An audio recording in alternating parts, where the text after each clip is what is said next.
ঈদের দিন কি কি করেছি এই ব্লগটাই থাকবে।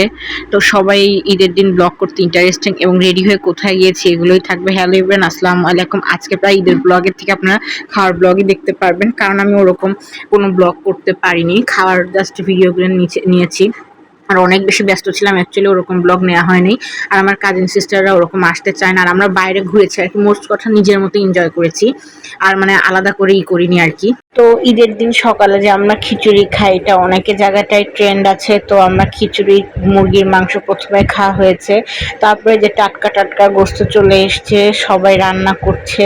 আর আমরা যারা কাজিনসরা আছি তারা সুন্দর করে মানে সেমই খাচ্ছিলাম, টুকটাক যেগুলো ডেজার্ট ছিল ওগুলো খাচ্ছিলাম। এখানে ২-৩ ধরনের সেময় ছিল। আর জানি আপনারা একটু বোরিং হবেন, কারণ আজকে আমি মানে ওরকম ডিটেলস কোনো ব্লগ নেই। জাস্ট খাওয়ার সময় যেহেতু একটু ফ্রি ছিলাম, বসেছিলাম, তখন টুকটাক ব্লগ নিয়েছি। আমি ভাবছি যে একটু গরুর গোশত যখন কাটা হয়েছে তখন ভিডিও নেব। অ্যাকচুয়ালি আমরা অনেক ব্যস্ত ছিলাম আর আমরা আসিনি। বাসায় অনেক লোকজন ছিল, বুঝতেই পারছেন যে একসাথে ঈদ করলে কি পরিমাণ হয়। তারপর একটু পরে এসে দেখি সবার প্রায় গরুর গোশত রান্না হয়ে গিয়েছে।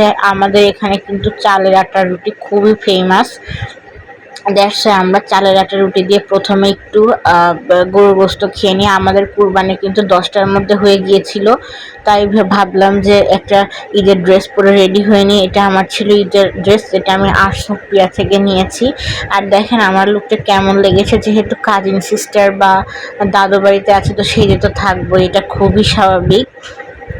এটা আপনাদের কার কার ভালো লাগছে অবশ্যই জানাবেন। এটার কিন্তু ফুল টিউটোরিয়াল আপডেট দেওয়া আছে কোথায় জানেন? আমার ইউটিউব চ্যানেলে প্লাস টিকটক এবার ফেসবুকে। এই সেই চালের আটা রুটি অনেক অনেক বেশি ফেমাস আমাদের এই উত্তরাঞ্চলে। খেতে এত বেশি টেস্ট, মাশাআল্লাহ। গরুর গোশত যদি খান অনেক মজা লাগে। তারপর একটু পর পর আমরা রেডি হয়ে আশপাশের বাসা থেকে ঘুরে এসেছি, অনেক জায়গাটায় ঘুরেছি, কিন্তু আপনাদের সাথে আসলে শেয়ার করা হয়নি। সবাই ক্যামেরা মানে করতে চায় না। পোলাও রান্না হয়েছে, পোলাও অনেক রান্না হয়েছিল, মানে এটা আবার দ্বিতীয়বার রান্না করা হয়েছে। তারপর আমাদের সব গরম করে দিচ্ছিল, আমরা খেয়ে দিয়ে প্ল্যান করছি যে আমরা একটু বাইরে বের হবো বা নদী বা সমুদ্র, নদীর ওইদিকে যাবো। সরি, এখানে তো কোনো সমুদ্র নাই। তো আমরা এরকম মজা করে করে খাচ্ছিলাম, আর আমি যে কাজের ফাঁকে ফাঁকে পাচ্ছিলাম টুস করে ভিডিও নিতে। তো এদিকে ওই যে গোস্ত দিতে যায় বা দিতে যায়, তো আমরা সবাই মিলে বেশ কিছু কিছু অনেকের বাসায় গিয়েছি, প্লাস দাওয়াত ছিল। দেন বাসা থেকে এসে দেখি এত সুন্দর কালা ভুনা রান্না হয়েছে, মাশাআল্লাহ। আমরা তো জাস্ট আসার সাথে সাথে তখন তো গরুর মাংস দিয়ে পোলাও খেয়ে গিয়েছি, এখন জাস্ট কালা ভুনা দিয়ে পোলাও খেয়ে মানে এত খেয়েছি। পরে আর রাতে কোনোটাই খেতে পারিনি।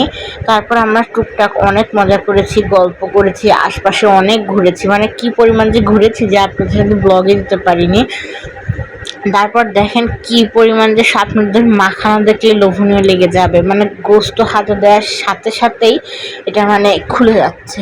আর আমরা কিন্তু চাটগাঁয়ে না হইলেও আমরা কিন্তু প্রত্যেক কুরবানি যে কালা ভুনাটা মাস্ট বি আমরা থেকে খেয়ে থাকি। যাই হোক, তারপরে শুনলাম যে বাসায় একটু মেহমান আসার কথা। যেহেতু আমি টেবিল সাজার দায়িত্বে আমি থাকি, রান্না বান্নার দায়িত্বে কি চাচি টাচিরা ওরা থাকে। তো এই আর কি। ব্লগটা আপনাদের কেমন লাগলে অবশ্যই জানাবেন। আমি চেয়েছিলাম যে প্রপার ওয়েতে একটা ব্লগ করব, কেন জানি আনফরচুনেটলি হয়নি। আসলে মানে এখানে আসলে যেমন সবাই ক্যামেরা শেয়ার নেয়, আর ওরকম আসলে ব্লগ নেওয়া হয় না। ইনশাল্লাহ আপনাদের রোজা ঈদের ব্লগটা যেইভাবে শেয়ার করেছি, পরবর্তী ব্লগগুলো ইনশাল্লাহ এরকম ভাবে শেয়ার করব।